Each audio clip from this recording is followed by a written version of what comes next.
હું average student હતો, આટલો કોઈ હોશિયાર ના હતા ભણવામાં, કારણ કે પહેલેથી જ તે ગોલ ફિક્સ હતો કે આર્મીમાં જવું છે. આના પહેલાં મેં આર્મી અગ્નિવીરની ભરતી આપી હતી, પણ એમાં મારું ફિઝિકલ સ્ટાન્ડર્ડના કારણે હું રહી ગયો હતો. એમાં મારું ફર્સ્ટ યર મેડિકલના કારણે રહી ગયું હતું, અને આ મારો થર્ડ અટેમ્પ્ટ હતો ઇન્ડિયન આર્મ ફોર્સિસ એક્ઝામમાં. થર્ડ અટેમ્પ્ટમાં હું પાસ થયો છું. પણ ફાઇનાન્શિયલ કન્ડિશન સારી ન હોય તો ઘરેથી માંગવું સારું ના લાગે. એટલે મારા મિત્રો પાસેથી હું માંગતો કે મારે આ વસ્તુની જરૂર છે, મારે મેડિકલમાં પ્રોબ્લેમ છે, તો બધા મને હેલ્પ કરતા હતા. એ સરહદ પરના દરેક જવાનોને વંદન કરવા છે કે જેઓ અમારી સારી ઊંઘ માટે ત્યાં સરહદ પર જાગે છે.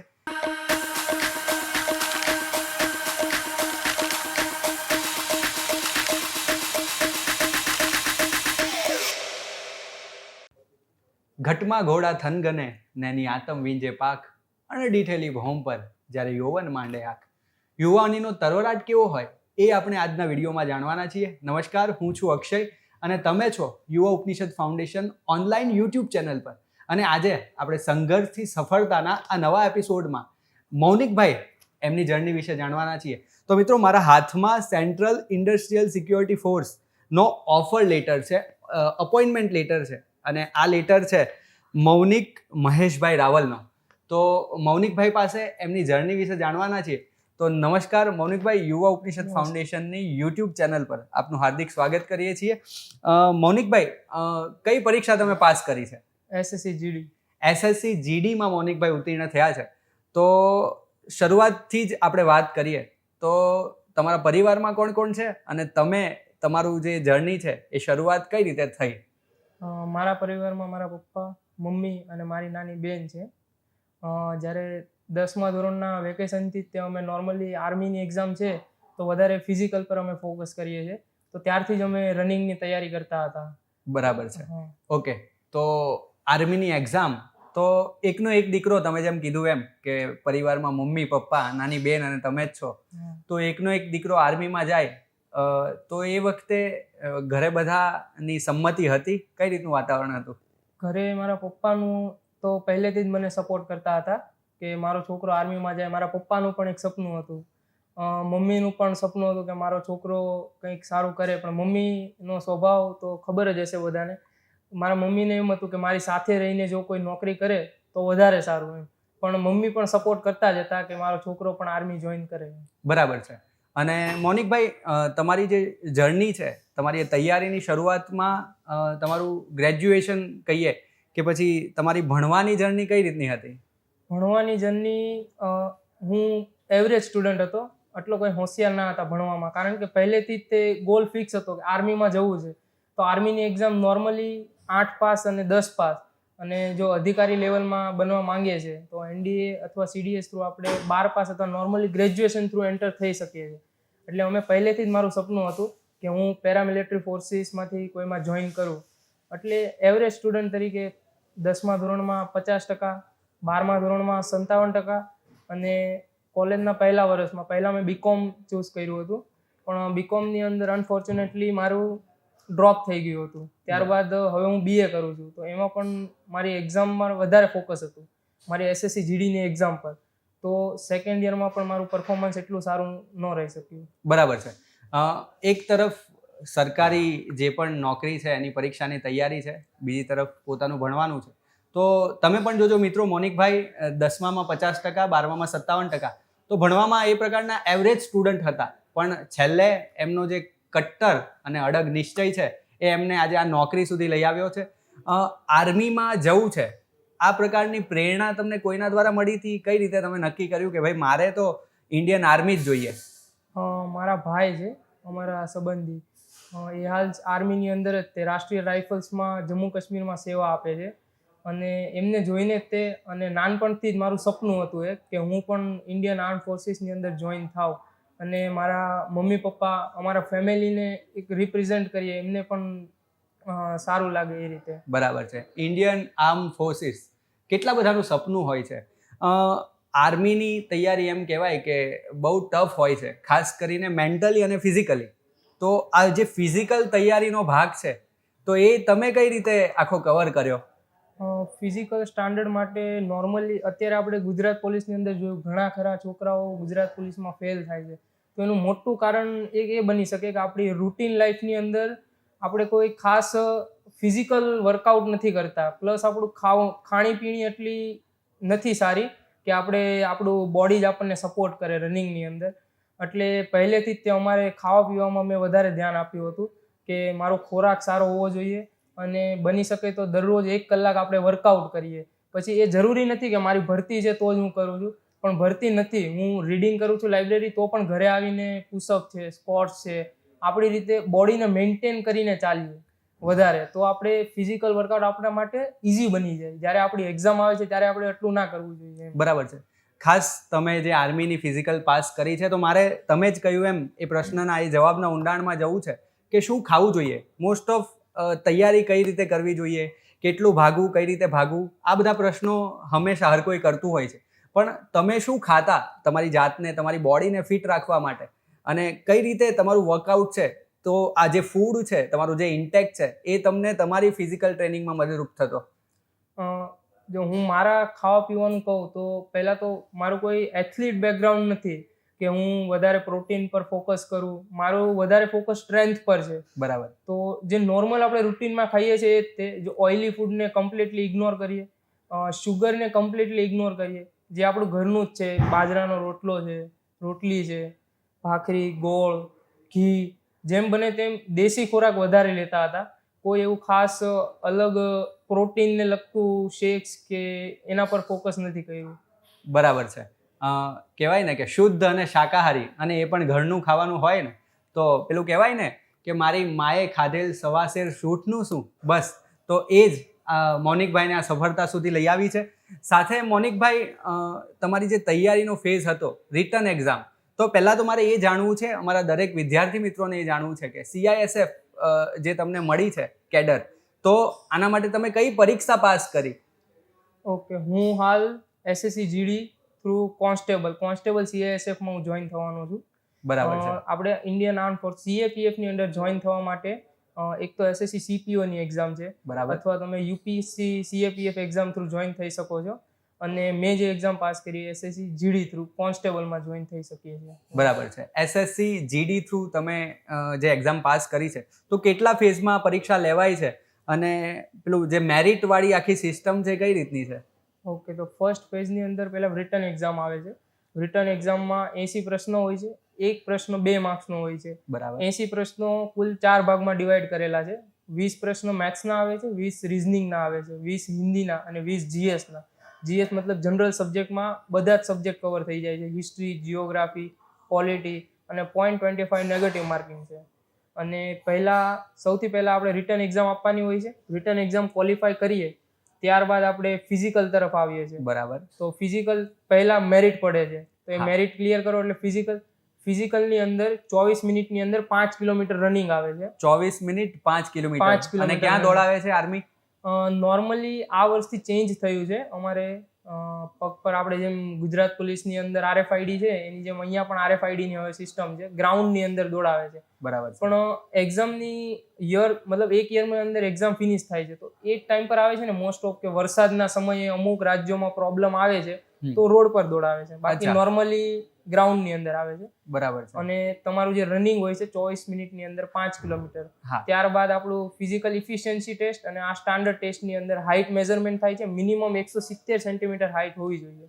ત્યારબાદ ચેસ્ટ મેઝરમેન્ટ થાય છે, 5 સેન્ટીમીટર ચેસ્ટ તમારી ફૂલવી જોઈએ. આ તમે તબક્કો પૂરો કરો એટલે એનું પણ મેરિટ પડે છે અલગથી.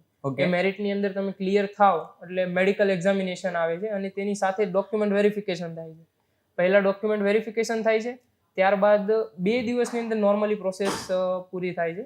ડોક્યુમેન્ટ વેરિફિકેશનની સાથે જ તે તમારો બ્લડ ટેસ્ટ, એક્સરે અને યુરિન ટેસ્ટ થાય છે, અને બીજા દિવસે ફૂલ બોડી ચેકઅપ થાય છે. ત્યારબાદ તેનું ફાઇનલ મેરિટ પડે છે. મતલબ 3 મેરિટની અંદર તમારે પાસ થઈને તમે ફાઇનલ મેરિટ સુધી પહોંચો છો. બરાબર છે. એટલે આ તબક્કાઓ તમે જોશો ને તો ઘણાના તો ભલભલના હાજા ગગડી જાય એવી આ વાત છે. ઘણા બધા વિદ્યાર્થીઓ મૂકી દેતા હોય છે, કારણ કે આટલા બધા લાંબી જે પ્રોસેસ છે, ભાઈએ કીધું એમ 1 વર્ષની જે પ્રોસેસ છે આખી પરીક્ષાની, અને ત્યારબાદ તમને ઓફર લેટર મળે ત્યાં સુધી, તો આ તબક્કાઓમાં ઘણીવાર માનસિક રીતે થાકી જવાતું હોય, તો તમે તમારી મેન્ટલ સ્ટ્રેન્થ જાળવવા માટે શું કરતા? નોર્મલી એક્ઝામ પેટર્ન એવી રીતે છે ને એસએસસીની ખાસ કરીને કે આપણને વધારે ટાઈમ ટેકિંગ છે કે નોર્મલી એવું છે કે તમે જો રિટર્ન એક્ઝામ આપો તો 4 દિવસની અંદર તમારી આન્સર કી આવે છે, પણ મેન્ટલી પ્રિપેર રહેવું જોઈએ. એસએસસીની જો તમે ખાસ તૈયારી કરો છો કે 4 દિવસ કોઈ ફિક્સ નથી, વધારે સમય પણ લાગી શકે છે. અને હું જે એક્ઝામની તૈયારી કરું છું એમાં વધારે મારે ફિઝિકલ સ્ટાન્ડર્ડમાં પણ ધ્યાન આપવાનું છે અને રિટર્ન સ્ટાન્ડર્ડમાં પણ ધ્યાન આપવાનું છે, કારણ કે રિટર્ન એક્ઝામનું જે મેરિટ છે 160 માર્ક્સમાંથી એના બેઝડ જ મેરિટ પડવાનું છે, ફાઇનલ મેરિટ. તો હરેક તબક્કે કે હું ખાલી ફિઝિકલ પર બેઠો રહું અને તેના પર જ હું પાસ થઈ જાય એ પોસિબલ નથી. બરાબર. ફિઝિકલ પર ધ્યાન આપવાનું છે, મેડિકલ પર પણ ધ્યાન આપવાનું છે શારીરિક રીતે, અને વાંચવા લખવાનું પણ સાથે કરવું જ પડશે. મતલબ એક જ વસ્તુના બેઝ પર જેમ કે આપણે બીજી બધી એક્ઝામ છે એમ આમાં નહીં થઈ શકે. એટલે મેન્ટલી પ્રિપેર રહેવું જોઈએ બધા જ તબક્કે લડવા માટે. દરેક તબક્કે લડવા માટે આપણી તૈયારી હોવી જોઈએ એવું મોનિકભાઈ આપણને કહી રહ્યા છે. આ સાથે મોનિકભાઈ, એસએસસી જીડી તમે પાસ કરી, આ સિવાયની ઇન્ડિયન આર્મ ફોર્સની કઈ કઈ પરીક્ષાઓ તમે આપી છે અને એમાં કેટલા માર્જિનથી તમે રહી ગયા હતા? આના પહેલાં મેં આર્મી અગ્નિવીરની ભરતી આપી હતી, પણ એમાં મારું ફિઝિકલ સ્ટાન્ડર્ડના કારણે હું રહી ગયો હતો. પણ આર્મીનો ગોલ તો ક્લિયર જ હતો, એટલે ત્યારબાદ એસએસસી જીડીની તૈયારી શરૂ કરી હતી. એમાં મારું ફર્સ્ટ યર મેડિકલના કારણે રહી ગયું હતું અને આ મારો 3rd અટેમ્પ્ટ હતો ઇન્ડિયન આર્મ ફોર્સિસ એક્ઝામમાં. 3rd અટેમ્પ્ટમાં હું પાસ થયો છું. આખરે 3rd અટેમ્પ્ટમાં મોનિકભાઈ પાસ થયા છે. ખાસ બહુ જ મહત્વનો પ્રશ્ન મોનિકભાઈને કરવો છે. મોનિકભાઈ, તમારી ઉંમર શું છે અત્યારે? મારી હાલ ઉંમર 20 વર્ષ છે. 20 વર્ષનો આ તરવરિયો યુવાન ઇન્ડિયન આર્મ ફોર્સની વર્દી પહેરવાનો છે આજથી કદાચ 2 દિવસ પછી. તો મોનિકભાઈ, તમારું રિઝલ્ટ આવે છે એ પહેલાં તમારા મિત્રોનો સપોર્ટ તમને કઈ રીતે મળ્યો? ગ્રાઉન્ડ પર હોય કે લાઇબ્રેરીમાં હોય, તમને તમારા મિત્રો કે આસપાસનું તમારું બેકગ્રાઉન્ડ જે છે, આસપાસનું તમારું એન્વાયરમેન્ટ, લાઇબ્રેરી છે કે એ બધી પ્રિપરેશન એ દિવસો કઈ રીતના હતા? મિત્રો તરફથી મને ખૂબ જ સારો સપોર્ટ રહ્યો છે. આપણે સાંભળતા હોઈએ કે જેવો રંગ તેવો સંગ. આપણે નોર્મલી મારા મિત્રો બધા જ તે આર્મ ફોર્સિસની અંદર, પેરામિલિટરીની અંદર અને પોલીસ ખાતાની અંદર હાલ સેવા ભજવે છે. મારા 2 મિત્રો છે હાલ, એક સીઆરપીએફની અંદર રોનક ચાવડા અને એક આસામ રાઇફલની અંદર મીર ચાકવાલા કરીને છે. એ બંને અત્યારે સેવા ભજવે છે. બંનેની સાથે જ હું તૈયારી કરતો હતો. શરૂઆતમાં મને એસએસસી જીડી એક્ઝામનો આટલો બધો અનુભવ ના હતો, પણ એ મારા બંને મિત્રોને સારો અનુભવ હતો. તો એ બંને મને ફિઝિકલ સ્ટાન્ડર્ડ ટેસ્ટમાં અને મેડિકલમાં અને રિટર્ન એક્ઝામમાં ખાસ કરીને સૌથી વધારે ગાઈડ કર્યું છે. એમના માર્ગદર્શનનો ખૂબ મોટો ફાળો છે એસએસસી જીડી રિટર્ન એક્ઝામમાં મારા માર્ક્સમાં, કારણ કે એ લોકો આ એક્ઝામમાં પહેલેથી અનુભવ ધરાવતા હતા. મને એટલો બધો ખ્યાલ ના હતો, પણ એ લોકોએ જ મને પહેલેથી ગાઈડ કર્યો છે. એટલે મારા માર્ક્સ પહેલી જ અટેમ્પ્ટથી સારા આવ્યા હતા. એટલે મને રિટર્ન એક્ઝામમાં કોઈ બીક ના હતી. નોર્મલી જે સ્ટુડન્ટ લાસ્ટમાં આવીને ફેલ થાય છે ને, તો એ રિટર્ન એક્ઝામના માર્ક્સના કારણે થાય છે, પણ એ મારા મિત્રોના સપોર્ટના કારણે મારે સારું હતું કે હું પાસ થઈ ગયો હતો. સેકન્ડલી કે મારા બાળપણનો મિત્ર છે, તો એમણે પણ મને ફાઇનાન્શિયલી રીતે જ્યારે મારી પાસે પૈસા નહોતા, કારણ કે મારું ફેમિલી આટલું સારા બેકગ્રાઉન્ડથી અમે બિલોંગ નથી કરતા કે ફેમિલી પાસેથી અમે બધી જ રીતે પૈસા માંગી શકીએ. મારા મમ્મી પપ્પા મને પૂરી રીતે સપોર્ટ કરે છે, પણ ફાઇનાન્શિયલ કન્ડિશન સારી ન હોય તો ઘરેથી માંગવું સારું ના લાગે. એટલે મારા મિત્રો પાસેથી હું માંગતો કે મારે આ વસ્તુની જરૂર છે, મારે મેડિકલમાં પ્રોબ્લેમ છે, તો બધા મને હેલ્પ કરતા હતા સારી રીતે. અને એ મદદ આજે ક્યાં સુધી પહોંચી છે અને ક્યાં સુધી પહોંચવાની છે એ ખરેખર આપણે સૌ હવે જોશું. આ સાથે મને એ પણ વાત મળી હતી, મારે એ પ્રશ્ન છે ખાસ કરીને કે સુરત જેવા સિટીમાં તમે રહો છો, ત્યાં તમારું પોતાનું ઘર છે? ના, અમારે ભાડે રહીએ છીએ. બરાબર છે. એટલે તમે જોજો મિત્રો, જે ફાઇનાન્શિયલ ક્રાઇસિસ છે એની સાથે સાથે તૈયારી કરવી અને એક મિડલ ક્લાસ ફેમિલીમાંથી આવતા દરેક છોકરા માટે ખૂબ જ અઘરી રહેતી હોય છે, પણ જે જુસ્સો ટકાવી રાખે છે એ જ આ રેસમાં જીતે છે અને એ મોનિકભાઈએ કરી બતાવ્યું છે. મોનિકભાઈ, ખાસ એ સાથે લાઇબ્રેરીએ તમે જે વાંચનનો સમયગાળો કઈ રીતનો હતો, ત્યાં તમારું રૂટીન કઈ રીતનું હતું? એટલે આર્મીની એક્ઝામ છે ને, તો એ કઈ રીતે છે અક્ષયભાઈ કે મેં અત્યારે ફોર્મ ભર્યું તો સૌથી પહેલાં રિટર્ન એક્ઝામ આવશે. તો રિટર્ન એક્ઝામની અંદર મારે સ્કોર કરવા માટે નોર્મલી જે મારો લેવલ છે કે હું એટલું જલ્દી વસ્તુને કેચ નથી કરી શકતો. મેં તમને પહેલાં કહ્યું એવરેજ સ્ટુડન્ટ છું, તો મારે છે ને વધારે સમય વાંચવા પર આપવો પડે. તો જ્યારે લાઇબ્રેરી છે તો હું દિવસના 14 કલાક 16 કલાક, ઘણી વખત એવું બને કે મતલબ જ્યારે એક્ઝામ છે ને તો ટેન્શન વધી જાય તો ઘરે ગમે જ નહીં, તો વધારે લાઇબ્રેરી પર જ અમે ટાઈમ સ્પેન્ડ કરીએ કે બની શકે તો લાઇબ્રેરી પર જ સૂઈ ગયા, ત્યાં જ કંઈક ખાઈ લીધું, એવી રીતે 18 કલાક પણ બેસેલા છીએ. પછી એક રિટર્ન એક્ઝામ ગઈ ને એટલે અમારી ફિઝિકલી ઇમ્પોર્ટન્ટ છે, કારણ કે આપણે નોર્મલી કેવું છે કે પોલીસની અંદર સવારે 8 વાગ્યા પહેલાં દોડાવી દીધા, પણ અમારું એવું નથી કે 8 વાગ્યા પહેલાં દોડાવે. અમારે એવું પણ બને ઘણી વખત કે ભર ઉનાળે બપોરના 12 વાગે અથવા 1 વાગે પણ રનિંગના બેચ પડે, તો અમારે એના માટે પણ પ્રિપેર રહેવું જોઈએ. તો જ્યારે રિટર્ન એક્ઝામ પતી ગઈ તો ફિઝિકલ માટે અમે સવારે દોડીએ, બપોર વચ્ચે દોડીએ અને સાંજે પણ દોડીએ, મતલબ વર્કઆઉટ કરીએ. 3 ટાઈમ જો દોડવાનું પોસિબલ નથી, સાંજે વર્કઆઉટ કરીએ, એવી રીતે 3 ટાઈમ જઈએ. પછી એક વખત ફિઝિકલ ઓવર થઈ ગયું એટલે ડોક્યુમેન્ટ પર અમારું ફોકસ વધારે હોય, પ્લસ અમારે હેલ્થ સાચવવી વધારે જરૂરી છે, કારણ કે અમારે મેડિકલ ટેસ્ટ વધારે હાર્ડ છે, કારણ કે BSF છે, CRPF છે, ITBP છે, એ વધારે આપત્તિઓના સમયે, જેમ કે ITBP છે તો 5000 મીટર ઉપર એ લોકો સેવા આપે છે. બરાબર. BSF છે 60° ની અંદર હાલ આપણી પાકિસ્તાન બોર્ડર છે કે પછી ભારત બાંગ્લાદેશ બોર્ડર છે એની પર સેવા આપે છે. SSB ના જવાનો -30, -20 આવા ઠંડીના સમયમાં સેવા આપે છે. એટલે અમારું મેડિકલ સ્ટાન્ડર્ડ સારું હોવું ખૂબ જરૂરી છે, એટલે મેડિકલ પર પણ અમે વધારે ફોકસ કરીએ છીએ. ત્યારે લાઇબ્રેરીને જ પોતાનું બીજું ઘર બનાવતા મોનિકભાઈ, અને આ સાથે મારે એ સરહદ પરના દરેક જવાનોને વંદન કરવા છે કે જેઓ અમારી સારી ઊંઘ માટે ત્યાં સરહદ પર જાગે છે. મારો આગળનો પ્રશ્ન મોનિકભાઈ, ખાસ મોનિકભાઈ વિશે મારે એ પણ કહેવું છે કે મોનિકભાઈ મારા જ કલીગ છે. મોનિકભાઈ યુવા ઉપનિષદ ફાઉન્ડેશનનો એક ભાગ હતા. તો યુવા ઉપનિષદ ફાઉન્ડેશન સાથે તમે જોડાયા અને એ કઈ રીતનું તમને મદદરૂપ થયું તમારી તૈયારીમાં? નોર્મલી છે ને મારું આજુબાજુનું વાતાવરણ એવું જ હતું કે બધા જ ગવર્મેન્ટ એક્ઝામની તૈયારી કરતા હતા, પણ મોસ્ટલી બધા ક્લાસ 3ની અંદર હતા. પણ જ્યારે હું યુવા ઉપનિષદ સાથે જોડાયો તો મને ક્લાસ 1-2 વાળા સર કે પછી એ પ્રકારનું વાતાવરણ મળ્યું, ગવર્મેન્ટ જોબનું એક વાતાવરણ મળ્યું કે જે હું માંગતો જ હતો પહેલેથી, કે મતલબ આ લોકો સાથે હું ઇન્ટરેક્ટ કરું, કઈ રીતે એ લોકોનું માઇન્ડસેટ હોય છે, તો એ મને જાણવા મળ્યું. પ્લસ યુવા ઉપનિષદના તો અમે પુસ્તકો પહેલેથી જ તે પ્રેફર કરતા જ હતા, કે જે સ્ટેટ ગવર્મેન્ટમાં અમે પોલીસની તૈયારી કરતા હતા વચ્ચે, તો યુવા ઉપનિષદના જ પુસ્તકો વાંચતા હતા. અને એમની સાથે પણ આપણા જે ડિરેક્ટર છે એમનો પણ એક પોઝિટિવ રિસ્પોન્સ જોઈને, એમનો પોઝિટિવ બિહેવિયર જોઈને પણ ઘણી મદદ મળી, એમનો માઇન્ડસેટ જાણીને પણ ઘણી મદદ મળી. બરાબર છે. એટલે આવું પ્રેરણાદાયી વાતાવરણ યુવા ઉપનિષદ ફાઉન્ડેશને પૂરું પાડ્યું છે, અને એ માટે અમે સૌ ખાસ તો તમારી આ સફળતા માટે ગર્વ લઈએ છીએ, ગર્વ અનુભવીએ છીએ. મોનિકભાઈ, તમારું રિઝલ્ટ આવે છે, 20 વર્ષની તમારી ઉંમર, 4 વર્ષની તમારી આ મહેનત, અને એક દિવસ તમારું રિઝલ્ટ આવે છે. તમે ત્યાં ગાંધીનગર હોવ છો, અને કઈ રીતનો માહોલ હોય છે ઘરે, તમારા મિત્રોમાં? મિત્રોમાં અને ફેમિલીમાં તો ખૂબ જ આનંદ હોય છે, પણ સૌથી વધારે તો ઘરે, કે મતલબ મિડલ ક્લાસ ફેમિલીમાંથી આવીએ છીએ તો ગવર્મેન્ટ જોબ એક આમ પરિવારનો આખો ચહેરો અલગ રિપ્રેઝેન્ટ થાય છે હવે, એવી રીતે. તો મમ્મી પપ્પાને ખૂબ જ સારો અભિપ્રાય હતો, પપ્પાને ખાસ કરીને, કે હવે ઘરમાં એક ફાઇનાન્શિયલી સ્ટેબિલિટી આવવાના બધાને દેખાય છે હવે એમ. તો મમ્મી પપ્પાને ઘણો આનંદ હતો, પણ મમ્મી થોડા દુઃખી હતા, કારણ કે હવે ટ્રેનિંગમાં જવાના છીએ અને પરમનન્ટલી બની શકે છે કે હવે મમ્મી પપ્પાને આપણે બહુ ઓછા મળી શકીએ, યરલી 3-4 વખત મળીએ, એટલે મમ્મી વધારે દુઃખી હતા. બરાબર. મમ્મી બહેન વધારે દુઃખી હતી. પણ એ માં, એ બાપને કેટલો ગર્વ થતો હશે જ્યારે એમનો દીકરો ખાસ આર્મીની વર્દી પહેરીને એમના ઘરે આવશે. તો મિત્રો, ખાસ મોનિકભાઈ, છેલ્લો એક પ્રશ્ન એ કરીને આપણે આ વિડીયો પૂરો કરીએ.